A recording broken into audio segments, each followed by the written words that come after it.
continuando, vamos falar agora aqui sobre GPIOs, né? Sobre entradas e saídas de propósito geral, né? Essa é a sigla de GPIO. Então são entradas e saídas de propósito geral, quer dizer, eu posso configurar para ser entrada ou saída, então nós veremos aqui as várias configurações que eu posso fazer com a GPIO. É muito importante a GPIO, né? Porque ela é uma das coisas fundamentais, né? Para eu trabalhar com os sinais chegando ou enviando, tanto os periféricos também, tudo é através das GPIOs. Então aqui, nós estamos aqui com o nosso microcontrolador da Blackpill, a gente já viu qual é o controlador, é o F411CE-U6, né? Então ele é de 48 pinos. Essa mesma família, né, essa SM32F411, ele tem outros invólucros, outros packages com maior densidade, com maior pinos, né? Então, obviamente, vai ter mais disponível, mais pinos de porta. Pode ser que tenha mais portas e mais pinos, né? Que nem o que nós temos no nosso. O nosso é esse caso aqui. Eu até destaquei os que nós temos. Então, a gente tem 16 pinos da porta A, quer dizer, todos os pinos da porta A, que são um total de 16. A porta B, menos 1, né? Você tem 15 pinos disponíveis. E a porta C, eu tenho aqui os três pinos somente disponíveis. São esses aqui. Na verdade, se eu quiser trabalhar lá com os osciladores externos, eu vou usar também esses pinos. Então, né? Apesar que já estou usando, vai estar configurado, né? Como para eu trabalhar aqui com a parte dos cristais, né? Dos osciladores. Né? E vai me sobrar somente essa PC13. E essa PC13 também eu tenho aquele LED, na placa eu tenho LED, né? Mas posso trabalhar também, não só com o LED, mas posso trabalhar ali o pino também, que é PC13 que vai para o lado externo, né? Que sai ali no terminal.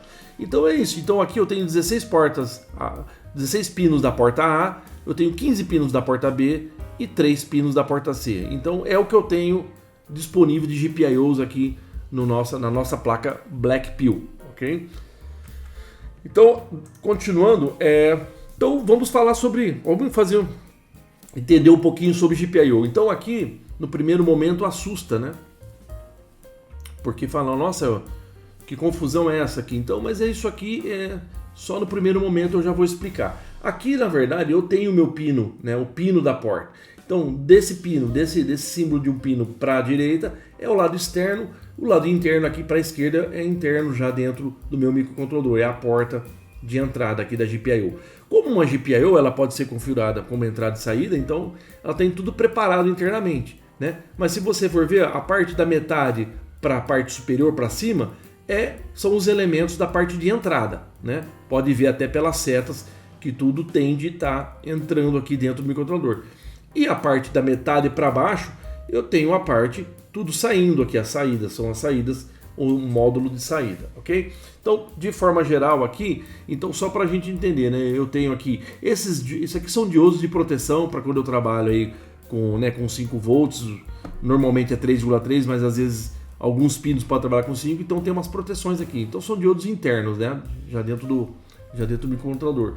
Eu tenho o resistor de pull up e pull down. Ele tem esse símbolo aqui, ele não significa que ele está ativado, depende da configuração, eu posso ativar ou não. Quer dizer, o resistor, se eu ativar pull up, ele vai estar ligando aqui no VCC, né, no positivo da alimentação que eu estou colocando. Se eu ativar o pull down, ele vai estar ligando esse resistor aqui para o zero da minha fonte, né, da minha referência. Mas eu tenho disponível isso e é configurável. Eu tenho uma porta... um buffer, né? Ela não é uma inversora, é só um buffer, né? O que se entra 0 sai 0, se chega a 1 sai 1, claro, mas se tiver ativado ou não, se tiver em on ou não. Então é uma shimmy trigger chamado. Aqui eu tenho o meu registrador da entrada de dado, então o dado que está no pino vai entrar aqui no registrador, daí sim depois é feita a leitura para a parte interna do microcontrolador. Então eu também tenho um registrador de saída, tudo que eu vou escrever, né, para saída, eu jogo aqui no registrador de saída, depois ele ativa o drive. Então esse módulo aqui é o drive mesmo de entrada e esse é o drive de saída. O drive de saída, eu tenho aqui esses dois MOSFET, um canal P, um canal N, ok? Depois, isso é um curso de eletrônica, mas é para quem entende, né? Então é um MOSFET canal N, um canal P, depois eu explico um pouquinho só do comportamento dele. Então eu só estou falando aqui do modo geral, a GPIO de forma geral, mas eu vou explicar cada configuração possível agora, né? Primeiro, eu vou falar, ela pode ser configurada como entrada. Então, se ela está como entrada, aqui vai mostrar o que acontece quando eu configuro ela como entrada. Então, o buffer de saída é desabilitado. Então, se ela está como entrada, é ignorado a parte de saída aqui, ó. Até apaguei para não ficar menos confuso, ok? Mas ele é desativado. A shim trigger é ativada. Essa shim trigger aqui vai ficar em on, vai ficar ligada aqui. Então, o que chega, sai, né? Se ela estiver desligada, se tivesse em off, ela fica em alta impedância, ela é como se fosse uma chave aberta. Mas se ela estiver em on, como ela está ativada, o que chega ela é uma chave fechada. O que chega, o que entra sai aqui. 0 vai 0. Se chega 1, vai 1 aqui para o registrador de entrada, ok, de dado.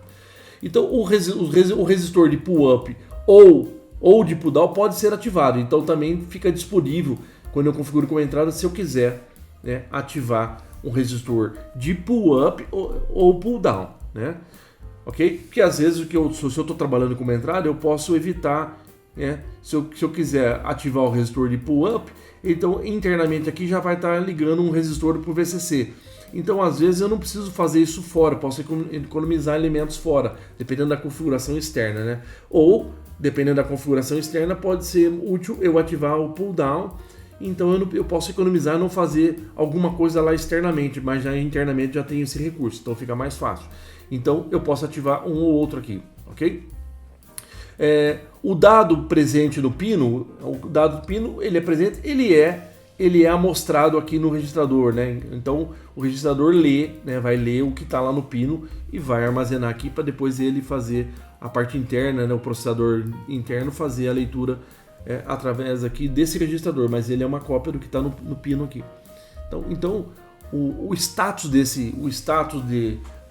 do dado que está aqui pode também ser lido, né? Porque ele está aqui dentro, está amostrado aqui dentro do registrador. Então eu também posso, se ele saber se ele é 0 ou 1, fazer essa leitura desse status aqui, ok? Então esse é um tipo de configuração como entrada. A GPIO ela pode ser configurada como uma saída. Ah, mas aí você não apagou a parte de entrada para ficar menos... Não, é que quando você configura ela como saída, uma parte da entrada, essa parte da entrada fica ativada mesmo. Que dependendo como for, você pode até ler o dado que você está jogando para fora, você pode ler. Que nem se você estivesse trabalhando com uma porta de comunicação, que nem a CAN, um exemplo. Ela trabalha no modo loopback, né? É um modo só de teste, que eu não preciso jogar externamente lá no transceiver. Eu posso... o dado que está indo aqui, ele poderia estar indo para o transceiver, mas como isso aqui está ativo, eu posso estar realimentando como se eu tivesse já... O que eu mando, eu já recebo aqui no buffer de entrada. Então, assim, eu consigo fazer leitura daquilo do que está realmente saindo, né? Ou até identificar um erro aqui, né? Se eu estou escrevendo um 0 ou 1 aqui e isso aí não está presente na saída, tem algum problema, porque eu tenho esse retorno aqui, essa leitura que eu faço do pino, né? Então, isso aqui é proposital, ele fica ativo mesmo, não é... Ok? Mas ela está operando como saída, né? Isso aqui é só um recurso de fazer leituras, ok? Então o que acontece? Então o buffer de saída é habilitado, então tudo isso vai ser habilitado e ela pode trabalhar em duas formas aqui, né? Ela pode trabalhar no Open Drain, né? Open Drain, quando trabalha no modo Open Drain, tudo isso é configurado, tá? Eu vou trabalhar no modo saída, mas configurado como Open Drain. O que significa o Open Drain? Esse MOSFET aqui vai ser ignorado. Só esse vai trabalhar. Então, quando é nível 0, né? Quando é nível 0 aqui, ele ativa esse NMOS aqui, esse MOSFET canal N ativa. Ativa, ele fecha, quer dizer, ele joga para 0, né? Então eu jogo 0 lá para o externo, ok? Quando é 0 aqui, ele também chaveia, também joga 0 lá para o pino. E se for nível 1, ele deixa em alta impedância. Se é nível 1 aqui, ele deixa em alta impedância, né? Então é exatamente isso, por isso que trabalha Open Drain. Se ele tiver nível 1, esse vai ficar aberto, e se tiver nível 0, ele fecha para o 0, ele joga 0. É assim que trabalha. O outro modo, né, se eu posso trabalhar a saída como no modo Push-Pull, então aí eu vou trabalhar com os dois MOSFET. Então o que acontece? Quando o nível é 0, no registrador de dado de saída, quando isso aqui é 0, né, ele vai jogar aqui, ó, quando ele é 0, então ele ativa o NMOS, se ele é 0. Então se ele é 0, ele ativa o NMOS, ele joga 0, ele joga a referência aqui, ele joga 0 no pino. E se ele for 1, ele ativa o PMOS, E se ele é 1, esse cara vai ativar, esse vai abrir, esse vai ativar, ele joga nível 1, né? Então quando é 0, isso aqui chaveia, joga 0, e esse aqui vai ficar aberto. Quando for 1, esse aqui vai chavear e esse aqui vai ficar aberto. E for 1, ele joga 1. Então essa é uma forma de eu trabalhar como digital em dois modos, Open Drain, né? Ou Push-Pull. Tá? Então as duas formas.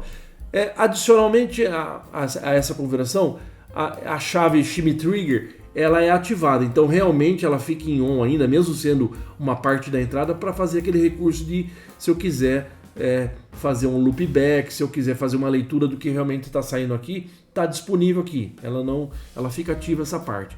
Então os resistores de pull up e pull down são ativados, né? Então quando ela trabalha, esses dois são ativados, ok? Então é para ter o mínimo, né? Para ter o mínimo de carga também. Se de repente lá fora o circuito externo a impedância é muito alta, mas pelo menos já configuro com esses resistores de pull-up. Então esses dois vão ser ativados aqui para eu ter uma configuração mínima para jogar 0 ou 1 na saída, ok? O dado presente no pino do registrador aqui é amostrado, então o que tiver, né? O que tiver aqui no registrador de saída, ele vai ser amostrado no pino, ok? A cada clock do meu barramento do AHB. Isso, porque lembra naquela árvore de coco? Quando a minha sigla é o H-Clock, ele é o clock lá do barramento de alta performance, o AHB. Então, a cada ciclo desse clock, a minha saída, porque vocês lembram que essa GPIO, quem fornece a comunicação, acesso a ela, é através desse barramento de alta performance mesmo. Então, a cada ciclo dele, eu tenho renovação nesse dado aqui, né? Tanto na leitura quanto na escrita, tá? Então, a cada ciclo desse clock, eu estou escrevendo 0 ou 1 aqui, ou o que for. O que tiver aqui, a cada ciclo ele atualiza e isso joga na saída, tá? Então uma leitura no registrador de dados de entrada fornece o status da entrada, né? Então ele está disponível que, se eu fizer uma leitura desse registrador aqui, eu tenho o status da saída, né? Porque eu só estou lendo apenas, porque eu estou escrevendo na saída, mas eu estou realimentando para ler aqui, ok? E uma leitura do registrador de dados de saída obtém, então, a leitura, se eu ler também o dado que está aqui, 01, eu sei o último dado que foi escrito na porta no pino, tá? Então esse é o segunda configuração como saída, né? Aqui não é modo alternado, é alternativa. É isso, né? Configurado como função alternativa. Isso, é isso mesmo. Então, corrigindo aqui, somente corrigindo assim. Uma terceira configuração é que a minha função alternativa, o pino de entrada e saída pode trabalhar como função alternativa, certo? Então, eu posso trabalhar um exemplo, função alternativa no caso de uma comunicação serial, que eu tenho lá o RX, o pino RX e o TX, né? Uma comunicação serial ali que está disponível, um dos periféricos. Então, um pino, a função alternativa vai ser saída, vai estar transmitindo. Então ela vem daqui, ó, ela vai estar escrevendo, ok? Aí nós vamos ver os outros comportamentos, mas está escrevendo aqui na saída, né? E um outro pino de função alternativa, que às vezes trabalha em pares, um é RX e o TX. Então o TX está escrevendo aqui na saída e o RX vai estar lendo aqui na entrada na função alternativa aqui, olha só, aqui, ó, nesse caminho, na função alternativa. E aí ele vai para o periférico, né, o periférico que você configurou. Então, com a configuração alternativa, ela trabalha com essa linha aqui, certo? A linha do alternativo aqui, tanto para escrever na saída, como um exemplo, para ser um pino TX, uma transmissão, e um outro pino que tivesse como RX, ele vai ler e trabalha com função alternativa. Então, o buffer de saída pode ser configurado como Open Drain ou Push Pull. Quer dizer, nessa configuração, esse pode ser também configurado como Open Drain, que ignora esse, aí quando é 0, fecha para o 0, e quando é 1, fica em alta impedância, fica em aberto. Mas esse aqui é ignorado. E quando é push-pull, os dois funcionam. Quando é 0, esse aqui joga para 0, e quando é 1, esse aqui joga para 1. Então, aquilo que nós vimos. Então, nessa configuração alternativa, também eu posso posso estar usando esse recurso de Open Drain ou Push Pull. Tá? O buffer de saída é guiado pelo sinal que vem do periférico, como eu disse, esse aqui, o buffer é guiado, olha lá, ele já não é guiado mais pelo esse registrador, ele é guiado pelo periférico que vem, ok? A shimmy trigger é ativada, como eu disse, que eu posso até também fazer a leitura do que está saindo também, e ela vai estar ativada porque eu posso também trabalhar, que dei um caso que eu expliquei, no caso do Akan, trabalhar em loopback, ok? O dado presente no pino é mostrado para o registrador via dados a cada ciclo do clock. É a mesma coisa que eu expliquei antes. E o registrador de dados de entrada pode fornecer o status, né? Esse registrador aqui pode estar fornecendo o status da entrada aqui. Então essa é uma segunda forma de configurar, uma terceira forma, como entrada, como saída e como função alternativa. Então como analógica, né? Como analógica, então o que nós temos aqui, ó? Eu tenho como analógica, pode ser um periférico, né? Um periférico que eu tenho aqui um conversor de analógico para digital, né? Ou um conversor de digital para analógico. Então a analógica pode estar um periférico, eu posso estar escrevendo um sinal analógico aqui na saída. Então ele, como é analógico, ele ignora toda aquela parte de driver, né? Daqueles dois canais dos MOSFET, canal N e canal P. Então ele trabalha aqui já diretamente aqui. Então o que acontece aqui é que o buffer de saída é desativado, né? Foi desativado aqui. A shimmy trigger é desativada, olha lá, a shimmy trigger da entrada ela vai para off, porque eu estou trabalhando com analógica, ela não pode pegar o caminho da digital aqui. Então off aqui, alta impedância, né? Então se eu estou trabalhando com a parte de entrada analógica, eu estou com o sinal vindo para cá. Se eu estou trabalhando com a saída analógica, o sinal está vindo para cá e foi desabilitado aqui o buffer. O resistor de pull-up e pull-down são desativados, porque eu não posso, olha, até sumiu aqui da configuração, são desativados, porque eu não posso colocar carga nesse sinal analógico, né? Então eles são desativados. E o dado presente no pino é amostrado no registrador de entrada, né? E nesse caso é 0. Né? Então eu falo assim, aqui o que acontece? Quando eu estou trabalhando com a entrada analógica, ele desativou aqui, mas ele força um 0 nesse registrador, só isso que ele diz. Né? Não vai me ajudar em nada aqui, mas sabe, se eu quiser saber se toda hora, se ele sempre está 0, confirmando, só confirmando que ele está trabalhando em modo analógico aqui. Então já se estendeu bem aqui. Deixa eu ver se eu tenho mais ainda. Bom, é isso, a parte de configuração sobre a configuração da GPIO, né, que ela pode ser como entrada, como saída, como a função alternativa e como analógica, né, entrada ou saída. Nós vimos aqui um pouco do diagrama, só para ter o melhor entendimento. Como eu disse, né, ainda quem é muito ansioso, nossa, mas quando vai começar a falar realmente da linguagem assembly? Em breve, nós precisamos ver bastante hardware para ter um entendimento, para fluir depois, ok? Agradeço a atenção, muito obrigado.